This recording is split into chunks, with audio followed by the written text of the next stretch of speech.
para bumaba siya.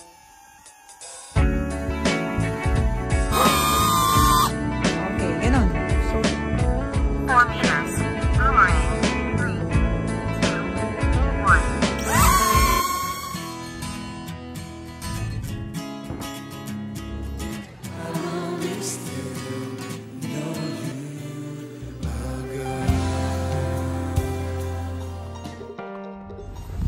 hi guys! Ayan, welcome back to my studio. Sorry.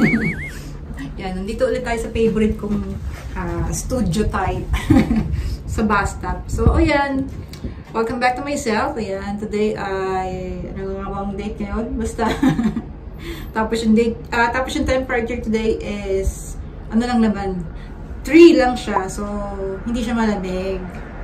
So, yun, gusto ko lang siya i-vlog kasi nga, this is only a gift sa akin nung Pasko. And also, a birthday gift na rin kasi birthday ko nung Pasko. Yee! Ang kwento kasi, sobrang lungkot ko nung Pasko. First time ko kasi magpasko dito. Hindi ko alam kung bakit kasi kausap ko naman yung family ko nung Pasko o nung birthday ko. Pero bakit hindi ko talaga maiwasang malungkot. Pero ayan, isa si DJ Neo, so nagpasaya sa akin. So, umiyak ako sa, hindi naman sa lungkot, umiyak ako sa tuwa, tears of joy, kasi binigyan ako ni Carlo ng drone. So, actually, lahat naman kami may gift sa kanya. Tapos si Ate yan, binigyan ako ng bag, ayan. Tapos si Diana, binigyan din ako ng, ayan, tuk. Yun, so lahat, ba, hashtag bless. So, ayan guys, ito si Neo talaga, inaaral ko pa siya. Sobrang nakaka-amaze yung mga features niya, and favorite ko talaga yung follow command, yung AI command niya na follow. Kasi susundan ka na kanya wherever you go. Ayan, sa mga walang jowa dyan. This is the best drone for you. Kasi, this drone, you don't need a Wi-Fi to fly. And you also don't need a controller. Ayan. Pwede siyang mag-fly kahit mag-isa lang siya. Ayan. Kasi may mga naka-restore na siyang command dito. Ayan. So, 1, 2, 3. Meron siyang 6 command na kayang gawin without controller, without Wi-Fi. Iba usually kasi yung mga drone, kinokonek pa yan sa phone, kinokonek pa sa Wi-Fi. Actually, si Neo din pwede rin i-connect sa phone, pwede i-connect sa controller. Pero, kung wala ka nun, katulad ko, wala naman ako nun. Kasi ito ay isang set lang binigay sa akin.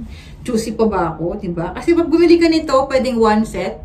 Pwede rin yung full set package. May kompleto na siyang controller at meron na siyang 3 battery. Pero ito, kasi isang set lang, wala siyang controller at isang battery lang. So, kaya, nagdadala na lang ako ng power bank para i-charge ko siya kapag nalolobat siya. Ito kasi ay pag binili mo siya ng full package, nagre-range siya ng nasa $450.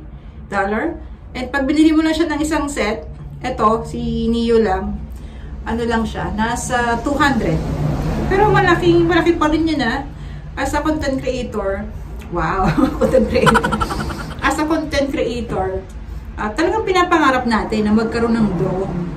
Pero kasi yung channel ko, di pa naman ganun kalaki yung earnings natin sa channel ko. Kaya yung pagbili ng drone is hindi talaga priority. Pero since binigay sa atin ito, wow, diba? May gift ka na, may content ka pa. So as I continue learning this,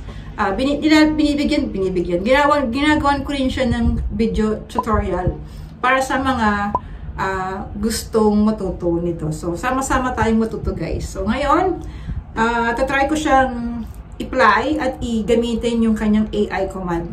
Ayan. So, hopefully, maging maganda yung kahihinatnan kasi nung first time, hirapan akong tumakbo, maglakad sa snow yan, dyan sa park. Pero, bahala na. So, yan.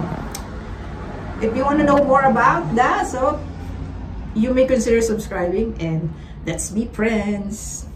Kaya, thank you talaga kay Carlo for effort pagbibigay ng gifts. DJI Neo Drone. Ang ganda ng choices. Talagang for beginners yan. Thank you! Droney. Circle. Rocket. Spotlight. Direction track.